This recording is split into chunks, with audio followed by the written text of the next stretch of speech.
Direito Municipal, tema da aula, Urbanização no Brasil, o Estatuto da Cidade e os instrumentos de política urbana. Eu sou a professora Jerusa, vamos iniciar. Algumas questões vão ser referidas aqui quando falamos sobre o processo de urbanização no Brasil. Um dos problemas que a gente pode trazer a título de informação diz respeito à questão ambiental e a necessidade que há em buscarmos novos mecanismos e repensarmos o cuidado com o meio ambiente, seja com relação à poluição do ar, a questão da poluição dos rios e dos mares, ao cuidado que se tem que ter com o descarte do nosso lixo, enfim, são alguns dos pontos relacionados e que são grandes e sérios problemas no espaço urbano. Uma outra questão diz respeito à ausência ou à falta de uma política relacionada com a geração de emprego e renda. Então, o alto índice de desemprego, o alto índice de pessoas trabalhando de forma informal, são também outro ponto de referência relacionado com a questão dos problemas enfrentados pelo espaço urbano de um modo geral em nosso país. Uma terceira questão é a incipiência, a ausência de políticas públicas relacionadas com a questão da moradia e da habitação de modo geral. Então, a favelização é outro ponto crucial na discussão do processo de urbanização no Brasil. O outro ponto diz respeito ao aumento da densidade populacional, porque nos espaços urbanos, hoje, cerca de 8 pessoas a cada 10 no país residem em áreas urbanas. Outro ponto a ser referido é a questão da violência, né, que é uma consequência da ausência de políticas, e também o alto índice de desemprego, a questão da fome, da miséria, a alta densidade, além de elementos como desemprego, portanto o tráfico de drogas, a corrupção, a precarização dos serviços essenciais com relação à saúde, à questão da educação, são elementos que levam ao alto índice de violência em nosso país e principalmente o maior índice nos espaços urbanos. E a questão da incipiência da política de transportes, o fluxo viário, o alto índice de mortes anual, cerca de 50 mortes no trânsito, enfim, são esses 6 pontos, como a questão ambiental, a questão da favelização, a violência, o desemprego, a densidade demográfica e o fluxo do tráfego viário, são alguns pontos que dizem respeito aos problemas enfrentados nos espaços urbanos e pelos municípios de modo geral. Então, a urbanização e o crescimento urbano no nosso país. Até poucas décadas atrás, o Brasil era um país de economia agrária e população majoritariamente rural, ou seja, hoje 8 a cada 10 brasileiros vivem nas cidades, há uma concentração de pessoas nos centros urbanos e isso traz uma série de implicações, sejam elas de ordem social, de ordem econômica, quanto de ordem ambiental. Então, a ocupação do espaço urbano nas últimas 6 décadas, nós passamos de 70,2 milhões para 209,3 milhões de pessoas nos espaços urbanos, ou seja, a ocupação do espaço urbano, ela pulou de 44% para 85% atualmente. A Organização das Nações Unidas sobre a urbanização. Então, pela primeira vez na história, a população mundial torna-se majoritariamente urbana. A ONU aponta que até 2030 a população urbana no mundo será de 60%. Então, o processo de urbanização ele não deve ser observado apenas pelo número de habitantes, isso é um elemento de uma cidade, mas sim pela análise das condições da vida urbana, sua qualidade, a questão da oferta e geração de empregos, a ocupação do espaço e a infraestrutura disponível, são outros elementos que aliado à questão populacional, do número da população, somam os grandes problemas a serem enfrentados pelos municípios, pelas cidades, ao longo do processo de urbanização e aqui em específico do Brasil. Então, a urbanização, o que vem a ser a urbanização? Ela pode ser entendida como um processo, resultado de transferência das pessoas do meio rural, do campo, portanto, para o meio urbano, ou seja, para a cidade. Então, assim, a ideia de urbanização ela está associada à concentração de muitas pessoas em um espaço menor, que é chamado de espaço urbano ou restrito, e na substituição de atividades, essas que antes eram primárias, né, chamadas de agropecuárias, para atividades secundárias, que são as indústrias, e terciárias, que são a prestação de serviços. Então, a urbanização no Brasil, ela tem início no século XVI, com a ocupação do litoral, é ligada ao extrativismo, principalmente na cana-de-açúcar. A ocupação, ela se interioriza nos 2 séculos seguintes, século XVII e século XVIII, com o descobrimento do ouro e o crescimento da pecuária.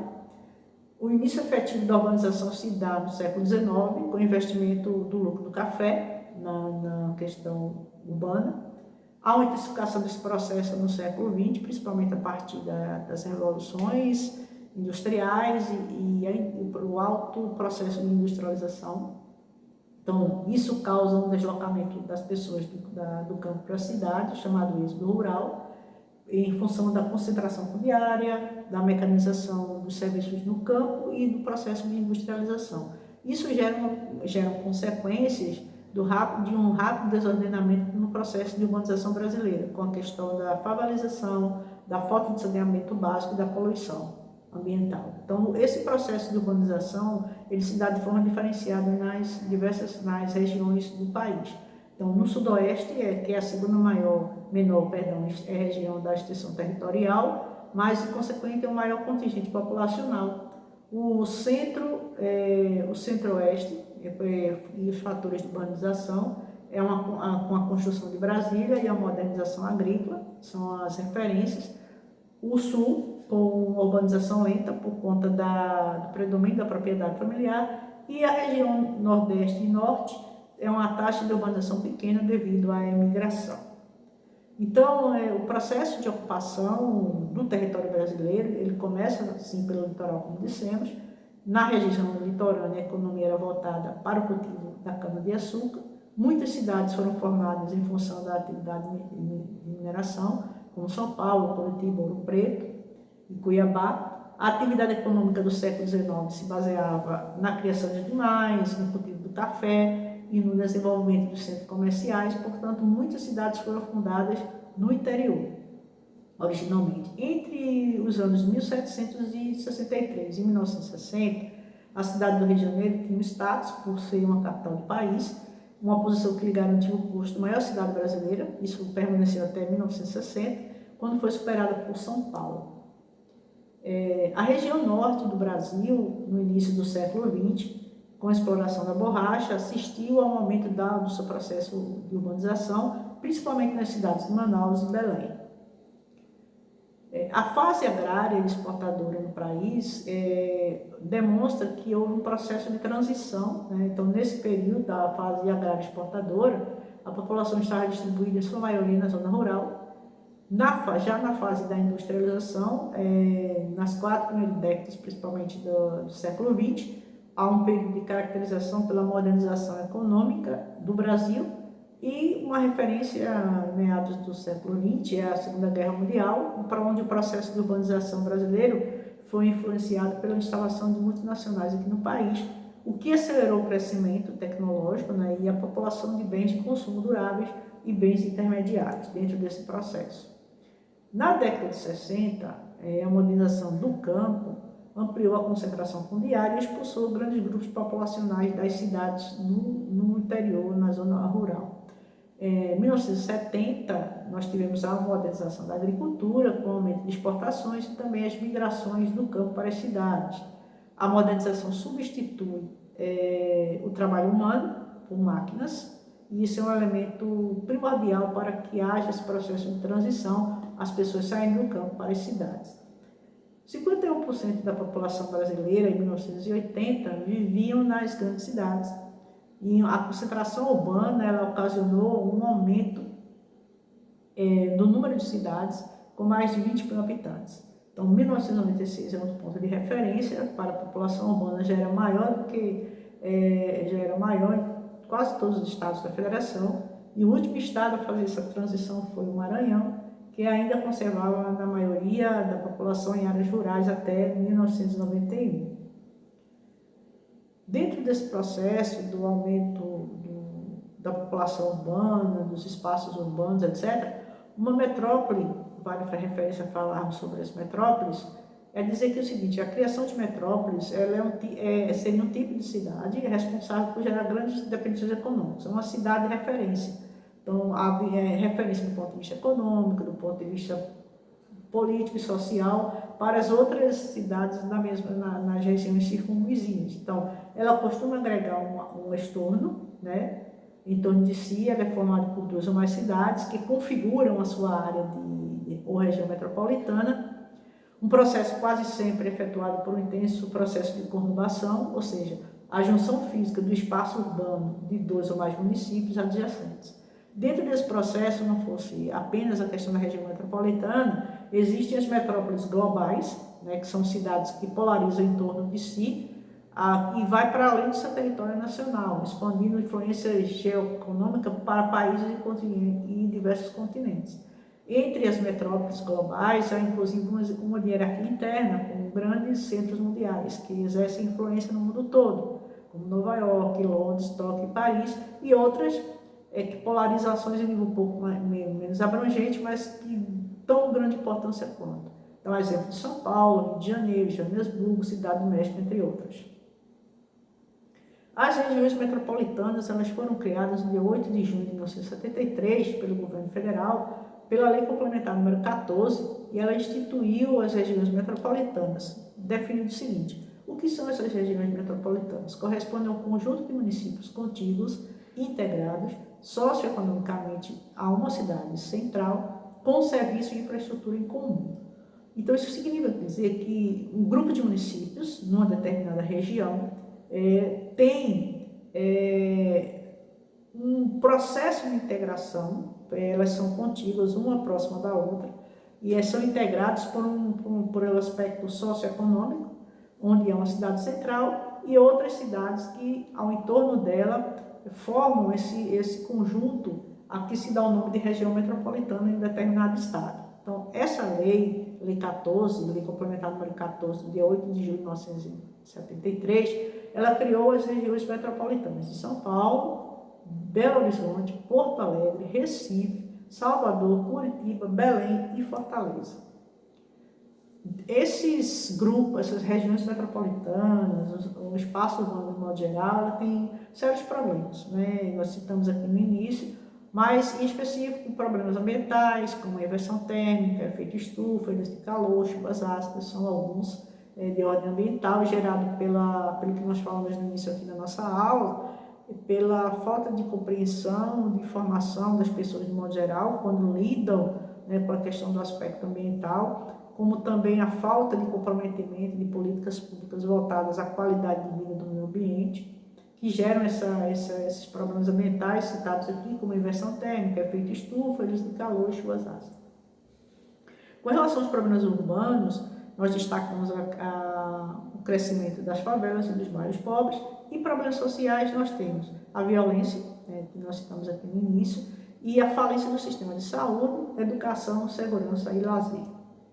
Vamos comentar alguns deles. Vamos falar sobre a questão da violência urbana e a pobreza, né? São nos grandes centros urbanos, a desigualdade social ela fica mais acentuada. Isso é um fato. Então, a pobreza não relacionada com a violência de modo geral, mas é um sintoma da pobreza. Então, a violência seria um desdobramento do processo de pobreza, processo de marginalização e miséria no país. Então, a falta de emprego, a falta de oportunidades leva muitas vezes pessoas para a criminalidade, né, e principalmente para sustentar o vício das drogas. Esses seriam alguns comentários a serem feitos sobre a pobreza, a violência urbana e a marginalização do nosso país. Uma outra questão a ser referenciada aqui do processo de urbanização diz respeito à questão da moradia. Então, ao acelerar o processo de urbanização, sem planejamento, é o que se chama de microcefalia urbana. O que é essa microcefalia urbana? Ela foi marcada pelo surgimento e crescimento das favelas, dos cortiços e dos loteamentos periféricos. O que caracteriza as favelas não é apenas a precariedade das habitações ou a carência de infraestrutura. As favelas se definem como áreas de ocupação gradual, ou seja, aglomerados de habitações erguidas ao longo de certo tempo em terrenos de terceiros. Uma outra questão relacionada agora com a questão ambiental é a degradação ambiental. Ela, aqui, o que nós faremos a referência, que não está restrita somente à questão das florestas, mas às cidades, os espaços urbanos. Então, a poluição atmosférica, a poluição dos rios, o acúmulo de lixo em quantidades imensas, a falta de política de saneamento básico, a questão da falta de política dos aterros sanitários, por exemplo, dizem respeito a essa ausência de cuidado com o meio ambiente urbano. Então, isso é extremamente preocupante, a qualidade de vida das pessoas e para a saúde do nosso planeta, de um modo geral. Como nós citamos aqui alguns problemas de ordem ambiental, vamos falar um pouquinho sobre a chuva ácida. Então, as emissões de gases pela indústria, pelos veículos, pelas residências, o líquido, geram partículas no ar, né, que formam uma fotooxidação e geram uma série de poluentes no ar atmosférico, com os hidrocarbonetos, e isso, por tabela, acaba gerando a chuva ácida, né, que se espalha em determinada região, causando sérios problemas, principalmente com a qualidade de saúde das pessoas e a questão, por exemplo, das plantações de modo geral, certo? Então, a chuva ácida é uma consequência da poluição atmosférica nas grandes cidades aqui referenciadas. Dentro desse processo, desses exemplos que nós trouxemos aqui, dessas ponderações iniciais, vamos falar agora das 5 fases do processo de urbanização. A primeira fase é a fase dos planejamentos, dos planos de embelezamento. Ela vai de 1875 a 1930. E o que corresponde a essa fase de planos de embelezamento? Planos de embelezamento significa dizer uma referência na tradição europeia que tinha como objetivo o dito embelezamento das cidades. Então, a única preocupação era com o aspecto paisagístico das cidades. Então, na prática, era a ideia de ter ruas mais largas, mais arejadas, e a população e as habitações de baixa renda, elas seriam colocadas à margem, porque a preocupação era especificamente com relação à qualidade de vida das pessoas que estivessem no espaço urbano, mas as pessoas que tivessem uma melhor qualidade de vida. Então, essa fase, inclusive, foi a chamada política de higienismo, ou seja, a ideia era acabar com os cortiços, com as favelas. Isso seria um elemento primordial para deixar a cidade mais bela com base nos moldes europeus. Então, nesta época ainda não havia uma denominação formal de planejamento urbano, ou seja, as estruturas formais com esse fim não eram vistas na questão da política pública, da administração pública de forma alguma. Então, o período foi marcado pela necessidade do rompimento com o passado colonial e a adesão ao modelo chamado de moderno. A segunda fase da urbanização do Brasil que se chama de planos de conjunto. Ela vai de 1930 a 1965. Aqui entram a criação dos zoneamentos, para que se entenda o mapeamento das cidades em zonais, zonais exclusivamente residenciais, comerciais ou mistas, a criação de uma legislação sobre o uso e ocupação do solo e a articulação dos bairros com o centro a partir de um sistema viário de transportes. Então, é nesse processo que se começa a falar no caos urbano, pois há um crescimento desordenado da população e a necessidade de planejar as cidades de forma mais consciente, de forma mais adequada, de um modelo planejado voltado com muita calma e tranquilidade no sentido de uma infraestrutura adequada para recepcionar as pessoas. Surgem aqui as iniciativas como o plano de avenidas em São Paulo, o plano AHX no Rio de Janeiro, que abordavam diversos aspectos do ambiente urbano, uma legislação urbanística, a questão da habitação e o ordenamento territorial de forma mais arejada, planejada. A terceira fase, do chamado de Plano de Desenvolvimento Integrado, vai de 1965 a 1971. Nesta etapa, os planos começam a incorporar outros aspectos, além dos relacionados ao território, como aos aspectos econômicos e sociais. Temos aqui as questões metropolitanas e o planejamento não restrito apenas aos limites do município. Então, o problema maior nessa fase era que, na maioria das vezes, os planos não espelhavam a realidade dos municípios. Ora, o modelo que se inseria nos documentos, eles não refletiam a realidade local. Então, era um modelo que, ao não esperar essa realidade local, elas não havia um comprometimento com a melhoria da qualidade de vida dentro desse processo de urbanização. A quarta fase, ela vai de 1971 a 1972, é chamada de fase dos planos sem mapas. O que é isso? Nessa etapa, os planos de ordenação urbana, eles passam a abrir mão de diagnósticos técnicos, né, que não espelhavam a realidade, como na fase anterior. Eram processos técnicos muito extensos e até mesmo dos mapas que ilustravam as medidas propostas. Então, nessa fase, apresentam-se apenas diretrizes e objetivos gerais, no entanto, ocultando conflitos de interesse em relação ao próprio espaço urbano.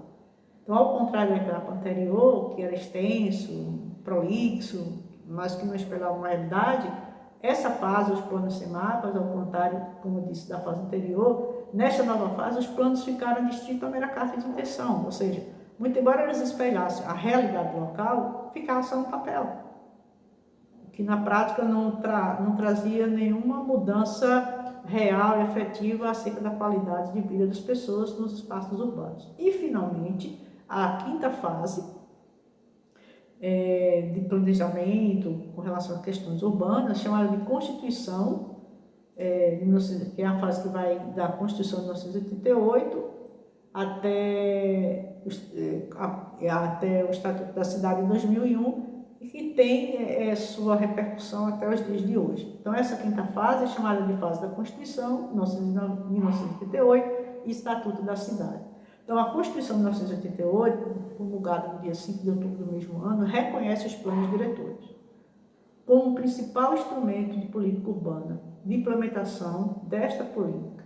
O Estatuto da Cidade ele regulamenta 2 artigos da Constituição que falam acerca da política urbana no país, o artigo 182 e o artigo 183 da Constituição Federal. O Estatuto da Cidade, de 10.257 de 2001, ele foi instituído neste ano, estabelece o direito da cidade sustentável, elencando princípios e diretrizes que devem ser adotadas nos planos diretores obrigatórios para cidades com mais de 20 mil habitantes. No entanto, uma cidade que tenha menos de 20 mil habitantes e queira utilizar os instrumentos de política urbana do Estatuto da Cidade, deve ter o seu próprio plano diretor. Ou seja, um município com menos de 20 mil habitantes, pelo termo disposto na Constituição, não tem a obrigação de ter um plano diretor. No entanto, caso eles queiram utilizar alguns dos instrumentos contidos no Estatuto da Cidade, ele, municípios, só poderá fazer se criar o seu próprio plano diretor. Mesmo a Constituição dizendo que não é obrigatório a ele, município com menos de 20 mil habitantes, ter um plano diretor. Então, vamos ver agora o Estatuto da Cidade e os instrumentos de política urbana. Vamos trazer aos senhores uma abordagem geral do Estatuto da Cidade, Lei 10.257 de 2001. Em 2001, o Estatuto da Cidade, Lei 10.257, veio para regulamentar os artigos 182 e 183 da Constituição, como dissemos aqui. Esta lei, ela estabelece normas gerais referentes à política de desenvolvimento urbano, cujo objetivo é formular diretrizes gerais voltadas ao ambiente urbano, que seja, o que é ele? Enfim, o meio ambiente artificial. Assim, a ordem pública, o interesse local, o bem-estar do cidadão nas cidades, a prevalência do equilíbrio ambiental são diretrizes que norteiam a política urbana. Repetindo, o meio ambiente artificial, né? Assim, a ordem pública, o interesse local, o bem-estar dos cidadãos nas cidades, a prevalência do equilíbrio ambiental são diretrizes que norteiam a política urbana. Então, as cidades, os municípios devem ser planejados para as pessoas. A política pública municipal que cuidam dos espaços urbanos devem ter como parâmetro a qualidade de vida das pessoas.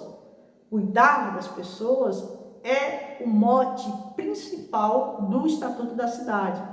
Sem isso, não há que se falar em política pública. Como o próprio nome diz, os espaços públicos, os espaços artificiais, o meio ambiente urbano, ele deve ter qualidade de vida, pautado no modelo de cidade sustentável. Essa é a ideia prevista no Estatuto da Cidade. Então, qual a competência do município dentro desse processo da urbanização? Então, ao município coube a competência específica, com base nas diretrizes gerais estabelecidas na lei ordinária, em função dos interesses locais, então, ou seja, decidir como desenvolver a política urbana local. O município deve dar efetividade aos seus dispositivos em conformidade, considerando os interesses locais, a realidade local, devidamente regulamentada no plano diretor. O Estatuto da Cidade, a questão do meio ambiente e o princípio da solidariedade. Quando a gente observa aqui que o plano diretor cuida do planejamento do espaço urbano, isso nos leva ao artigo 225 da Constituição Federal, que diz o seguinte: todos têm direito ao meio ambiente ecologicamente equilibrado, bem de uso comum do povo e essencial à sadia qualidade de vida, impondo-se ao poder público e à coletividade o dever de defendê-lo e preservá-lo para as presentes e futuras gerações. O Estatuto da Cidade reforça esse princípio, porque aqui está estabelecido como regra fundamental o que se chama de princípio da solidariedade, ou seja, o meio ambiente ecologicamente equilibrado é um bem de uso comum do povo. Então, é uma imposição constitucional com base no princípio da solidariedade que poder público e coletividade devem defender e preservar o meio ambiente urbano para gerações presentes e futuras. Essa é a regra do artigo 225, corroborada pelo Estatuto da Cidade, com relação à questão do espaço urbano. Então, qual a análise que a gente pode fazer de acordo com, sobre o artigo 225, referido aqui por nós, esse artigo 225 da Constituição Federal? Caput. Então, o artigo 225, no seu caput, ele menciona que o meio ambiente é um bem de uso comum. Com base nisso, seria possível afirmar que o meio ambiente seria um bem público, conforme dispõe o artigo 99 do Código Civil. São bens públicos, os bens de uso comum do povo, tais como os rios, os mares, as estradas, as ruas e as praças. Na verdade, essa conclusão ela está equivocada, posto que há dois tipos de bens. Então, fiquem atentos aí. Bem público de uso comum do povo, no artigo 99 do Código Civil, e bem de uso comum do povo, artigo 225 da Constituição Federal. Então, bem público de uso comum do povo, Código Civil, artigo